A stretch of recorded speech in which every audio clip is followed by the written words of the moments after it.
National Herald case में ED की दाखिल चार्जशीट में सोनिया गांधी और राहुल गांधी पर इतने गंभीर आरोप लगाए गए हैं कि उनकी मुश्किलें बढ़नी तय है।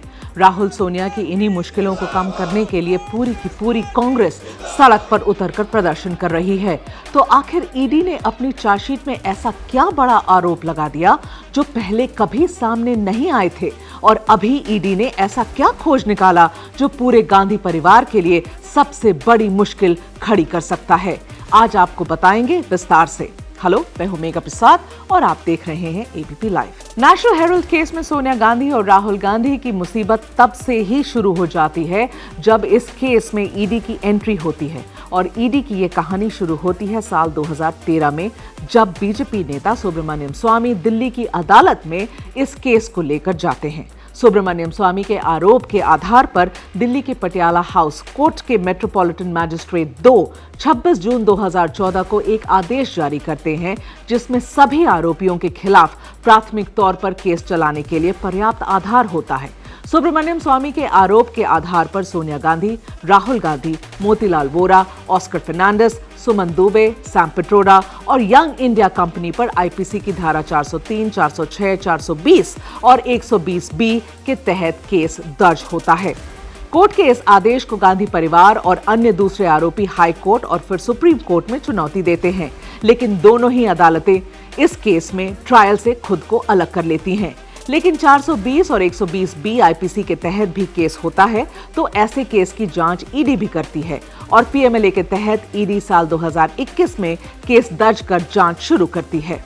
ये तो रही कानूनी बात। अब संक्षेप में इस केस को भी समझ लीजिए, जिसकी शुरुआत होती है साल 2008 से।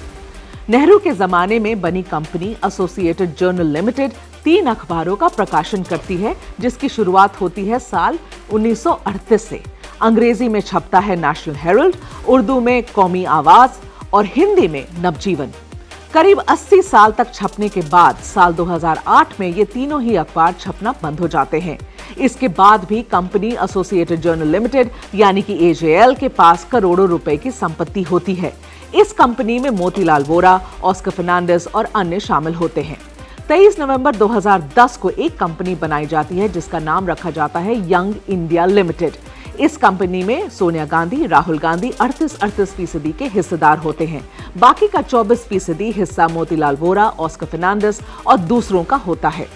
एजेएल की करोड़ों की संपत्ति को कब्जा करने के लिए एक साजिश रची जाती है, जिसका दावा ईडी ने अपनी चार्जशीट में किया है।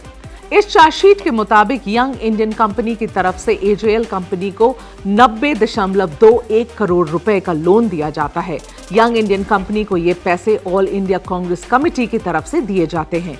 कांग्रेस कमेटी में भी वही लोग हैं जो एजेएल और यंग इंडियन में, यानी कि सोनिया गांधी, राहुल गांधी, मोतीलाल वोरा, ऑस्कर फर्नांडिस और अन्य।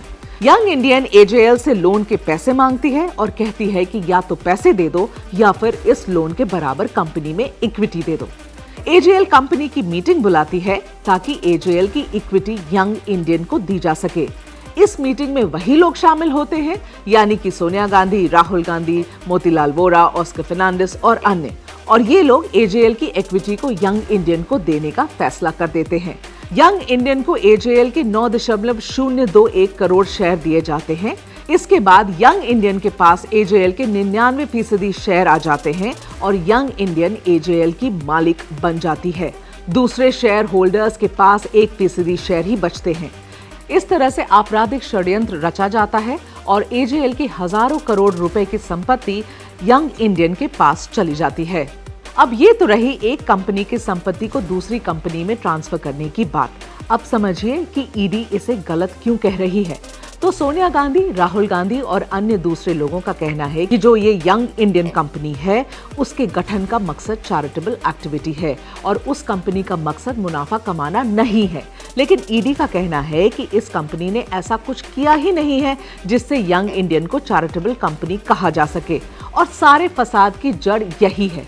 तभी तो ईडी ने 20 नवंबर 2023 को एजेएल की करीब 752 करोड़ रुपए की संपत्ति को अटैच कर लिया।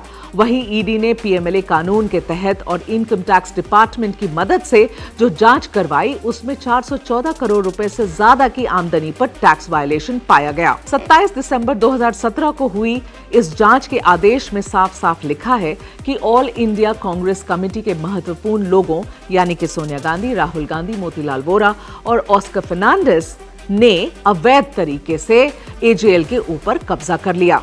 उनके दो मकसद थे। पहला तो ये कि एजेएल की संपत्ति पर कब्जा करना और दूसरा उससे होने वाली आमदनी पर कोई टैक्स न देना।